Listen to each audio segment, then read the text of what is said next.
Senior BJP leaders arriving at Amit Shah's house amidst the impasse over Bihar seat sharing. कुछ नहीं, कोई बात, सब आप लोग बात का बतंगर बनाते हैं, कोई बात नहीं, बात सब ठीक हो रही है, सारे मामला हमको 5 सीट मिलेगी. Even as Jitan Ram Manji tries to drive a hard bargain, BJP has to now contend with the entry of NDA ally Shiv Sena into battlefield Bihar. नहीं, बीजेपी के साथ लड़ने का कोई सवाल नहीं पैदा होता है.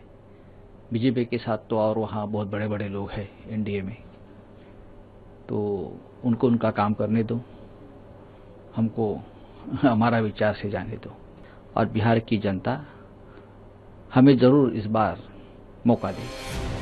Not just Uddhav Thackeray's party, even MIM's Asauddin Owaisi seems to be headed into the Bihar elections.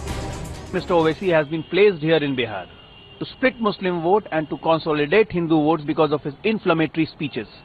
BJP will do anything and everything in this Bihar election. But the BJP has ruled out any threat to its electoral calculations. आपको ऐसा नहीं लगता है कि जिस तरह से ओवैसी लड़ेंगे तो महागठबंधन को खतरा होगा, शिवसेना के लड़ने से एनडीए को भी खतरा हो सकता है? नहीं, यहाँ एनडीए की जड़ें बहुत मजबूत हैं. हम लोजपा, रालोसपा और मांझी जी की पार्टी के साथ मिलकर लड़ेंगे और 2/3 से ज्यादा बहुमत प्राप्त करेंगे. On its part, the Congress is dismissive of the Sena but is wary of the Owaisi factor. किस प्रकार से पारस्परिक विरोध और अंतर्द्वंद है, तो ये ओवैसी साहब को समझना चाहिए कि वो परोक्ष रूप से भी किसकी मदद कर रहे हैं. On a day when Manji was negotiating in Delhi, back in Bihar, his son triggered a controversy. Praveen Manji was detained in Jehanabad after 4,65,000 rupees were recovered from him and his car was seized. कितना पैसा था आपके पास? 4,65,000. ये पैसा मैं घर बनाने के लिए ले जा रहा था. हमारा घर हनुमान नगर पटना में है, वो अंडर कंस्ट्रक्शन है. With his son caught with a cash stash, Manji could suddenly be on the defensive.